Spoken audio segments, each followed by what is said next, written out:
En este mismo vuelo lineal y cronológico sobre el cual seguiremos avanzando a fin de poder terminar de conocer un poco cómo nace la administración y cuáles fueron las distintas perspectivas que la terminan ubicando a lo que soy y sobre lo cual avanzaremos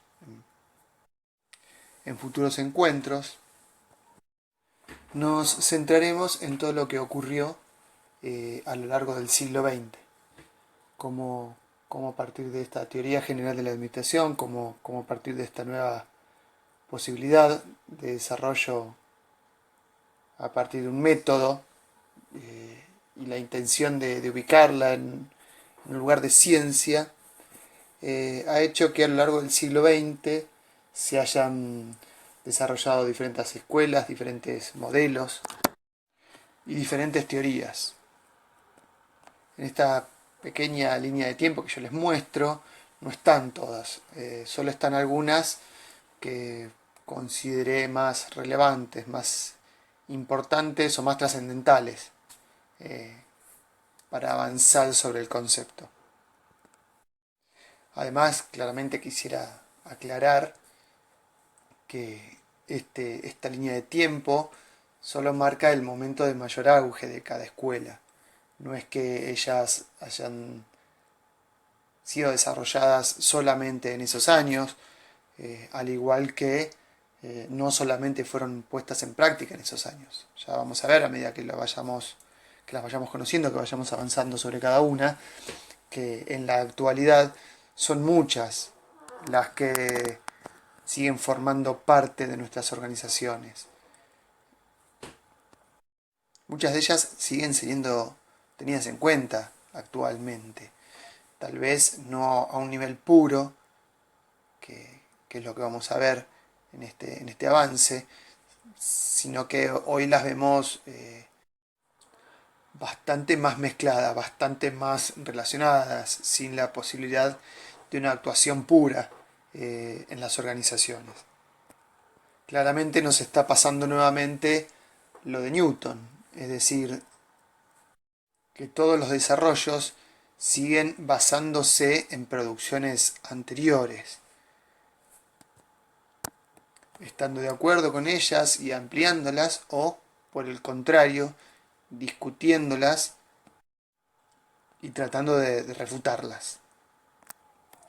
Si bien, como le dije, esta no es una clase de historia y no pretendo avanzar muy profundamente en ese sentido, sino justamente darles la posibilidad de visualizar el proceso que transitó la administración, a partir del cual ubica a las organizaciones en lo que son hoy, o permite entender por qué algunas organizaciones avanzan de una determinada manera y otras de otra,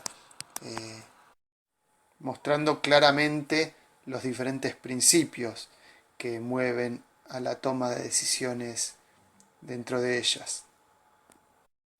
Por eso es que les pido que presten expresa atención al contexto. Es necesario tener presente el contexto dentro del cual cada una de estas escuelas, teorías o modelos se fueron desarrollando. Como dije anteriormente, no son compartimentos estancos. No podemos olvidarnos del contexto reinante en el cual se desarrollan, al igual que el tipo de organizaciones que existían en esos momentos. La cultura del lugar, la orientación o el lugar dentro de la ciencia en el cual se encontraban cada uno de estos investigadores y demás. Así pasamos entonces a la escuela clásica. La escuela clásica se desarrolla en los primeros años del 1900, claramente, como estuvimos viendo, empieza antes, y se extiende a nivel de estudio hasta el año más o menos 1925. Esta escuela está fundamentalmente formada por dos posiciones similares, parecidas. Una es la administración científica y la otra es la teoría clásica. Ambas ya aplican el método científico fuertemente en la investigación de los procesos de trabajo.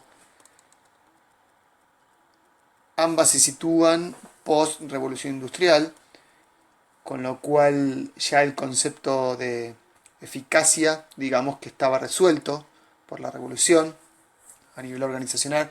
Justamente ese concepto fue muy tenido en cuenta y gracias a él y en realidad su implementación en las organizaciones se llegó a este carácter revolucionario en la industria.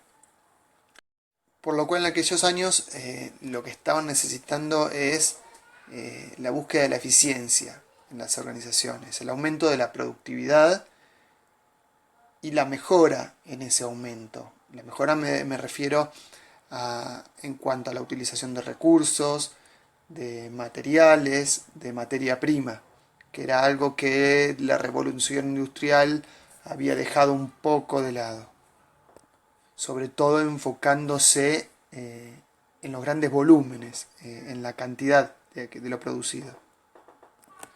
Entonces, gracias a este método y en pos de la búsqueda de la eficiencia, lo que están queriendo en este momento es desarrollar específicamente técnicas y métodos que permitan la estandarización en la producción, además de incrementar la productividad, obviamente, y los márgenes de utilidad. Quien da nacimiento, podríamos decir, y uno de los principales exponentes y padres de la administración científica fue Frederick Taylor, en Estados Unidos. Él era ingeniero industrial y fue uno de los mejores exponentes en esta desagregación del trabajo en lo que hoy conocemos como tiempo y movimientos. Él manifiesta que para poder lograr la eficiencia tenemos que poder lograr comprender fundamentalmente la base operativa de la organización, donde se desarrolla el trabajo operativo, digamos el trabajo manual.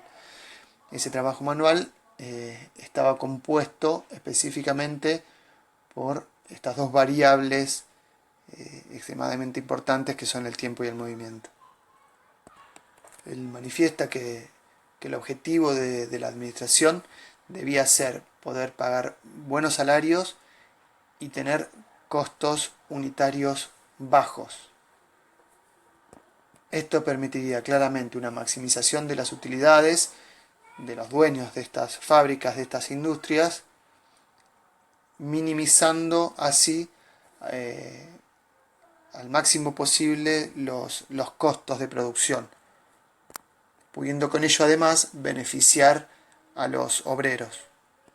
Esto permitía además pensar en una posibilidad a partir de la cual, con el logro de la estandarización, una vez habiendo conocidos exactamente los componentes a nivel temporal y de movimientos que se desarrollan en cada trabajo, la posibilidad de a partir de esta estandarización seleccionar y entrenar a los empleados justamente para el desarrollo y la ejecución de la tarea.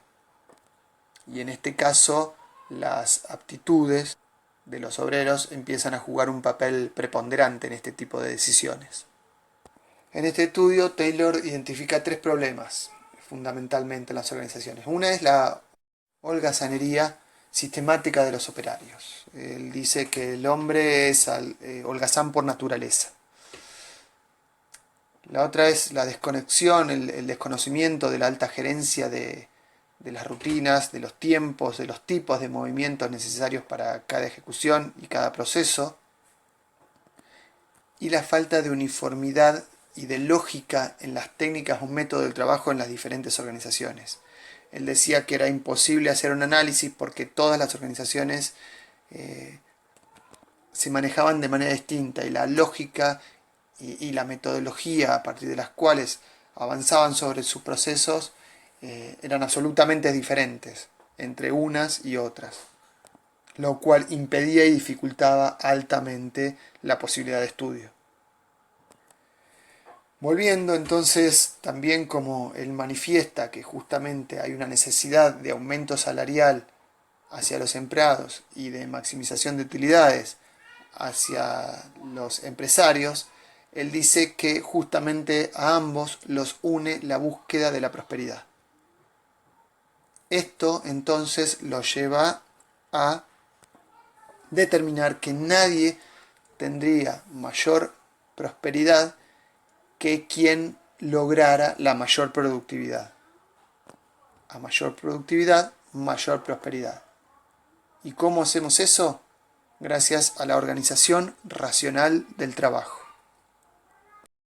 Los fundamentos que él da para afianzar esta posición es, por un lado, el análisis del trabajo y del estudio de tiempos y movimientos, que es lo que mencionamos hace un ratito, el estudio de la fatiga humana, que era un problema, sobre todo para el desarrollo y el avance de la producción en los niveles de productividad que él estaba buscando, la división del trabajo y especialización del operario, diseños de cargos y tareas dentro de la organización, mayores incentivos salariales y premios por producción. Esto fue un gran diferenciador en la época, sobre todo en su puesta en práctica en empresas como Ford, quien aplicó un aumento de 3 veces lo que cobraban sus propios empleados, justamente como para fomentar e incentivar tanto la sensación de pertenencia de ellos para con esa organización, como también el aumento en la productividad. Por eso la aplicación de los premios por producción. El concepto de Homo economicus, que es el que mencioné hace un ratito, que decía que el hombre es holgazán por naturaleza y que solo se mueve por dinero. Reconocimiento de las condiciones ambientales de trabajo. Estandarización, tanto de métodos como de máquinas. Y la supervisión funcional. Digamos, el concepto de capataz. Y a partir de allí entonces él crea sus famosos 4 principios. El primero de ellos es el principio de planeación. Dejar de lado del todo lo que se conocía a través de la improvisación y dar avance a partir de la planeación del método de trabajo. Esta estandarización iba a estar dada fundamentalmente en el proceso. Él decía con un 75% de análisis y un 25% de sentido común. Claramente hacía referencia al sentido común del investigador, no del operario. Él había dividido a las organizaciones en 2, entre los que pensaban y los que hacían. Los que hacían no podían porque no sabían pensar, y los que pensaban no hacían. Entonces, al hablar de sentido común, fundamentalmente estaba haciendo referencia a los investigadores, a los ingenieros. Después viene el principio de preparación, en el cual se pretende seleccionar y entrenar empleados de acuerdo con sus aptitudes hacia aquellas tareas predefinidas y requeridas según el método de trabajo determinado con anterioridad. Los puestos deberían ser sencillos, simples, muy rutinarios, y esto permitiría claramente el logro de la eficiencia dentro de la organización. El tercero de los principios es el principio de control. Este consiste fundamentalmente en controlar la forma en la que se ejecutan las tareas. Y este control está permitido a los capataces gracias al conocimiento previo de los métodos de trabajo. Y estos conocimientos previos estaban difundidos a través de procedimientos escritos con anterioridad. Por ejemplo, por los ingenieros o los analistas. Y el cuarto es el principio de ejecución.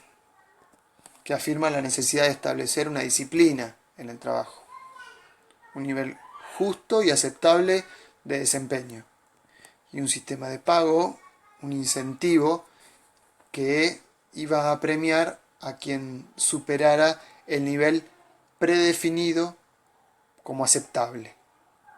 Se predeterminaban niveles específicos de producción y quien superara esos niveles iba a ser premiado.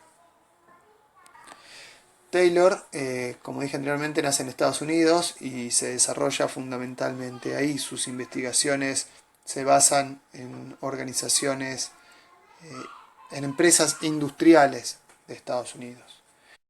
De él nos quedan dos textos que son Administración de Talleres de 1903 y Principio de Administración Científica de 1911. Además, conocemos bien su legado a partir de la aplicación de sus teorías dentro del Ford, que incluso fue conocido este método detallado dentro de esta empresa específicamente como Fordismo, con las características clásicas que conocemos de él, y el legado y el profundo legado que dejan las organizaciones, sobre todo en las industriales.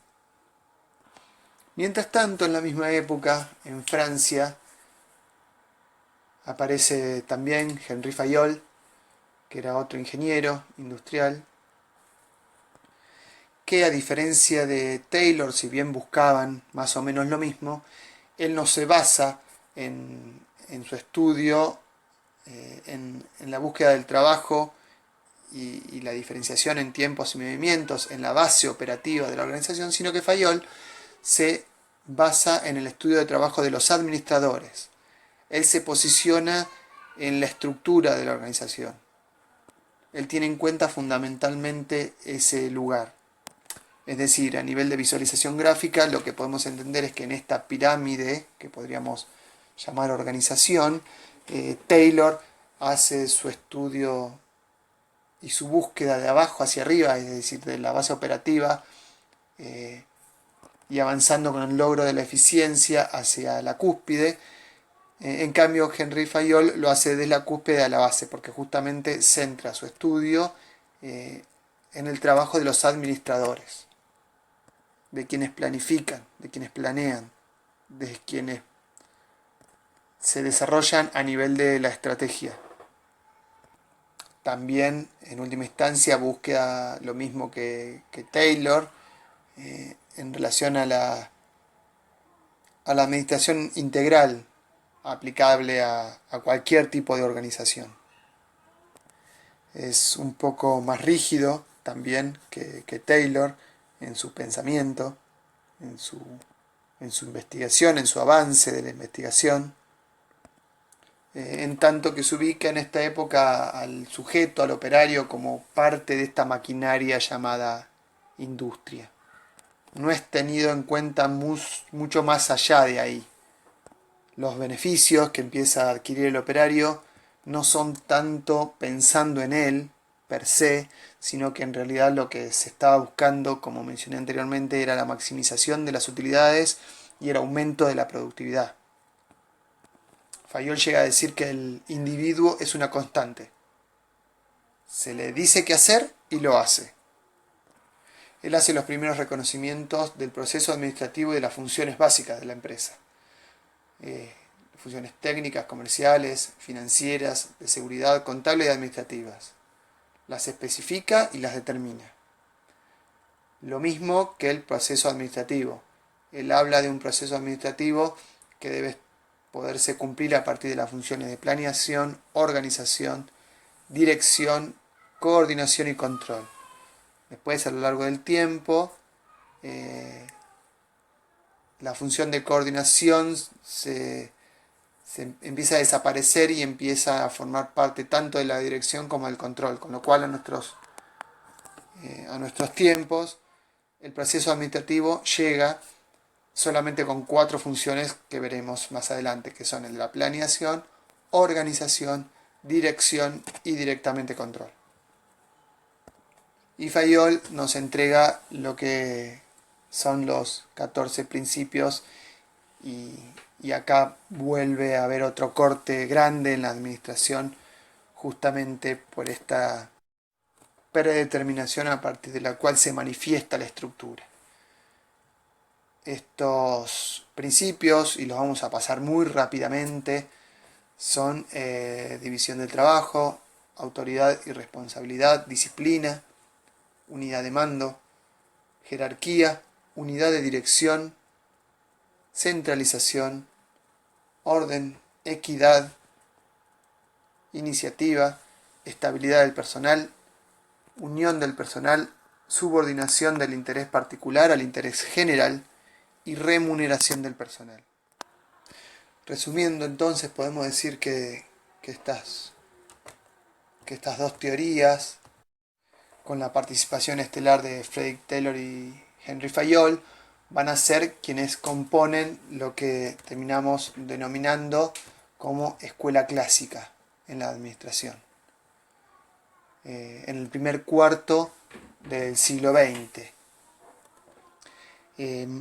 Quiero aclarar ahora justamente que todas las teorías, todas las escuelas y todos los modelos que veremos a continuación, de una forma u otra van a estar haciendo lo que mencioné al principio. Van a estar intentando aumentar, fortalecer y dar mayor fuerza a la perspectiva dada por esta escuela y su método en el avance y el estudio de las organizaciones, además como la aplicabilidad que esto ofrece. Y por otro lado, aquellas que lo van a discutir todo el tiempo, aquellas que no van a estar tan de acuerdo, aquellas que van a ver a la organización y a los individuos que la conforman de una manera, en algunos casos hasta podríamos llegar a decir, diametralmente opuesta.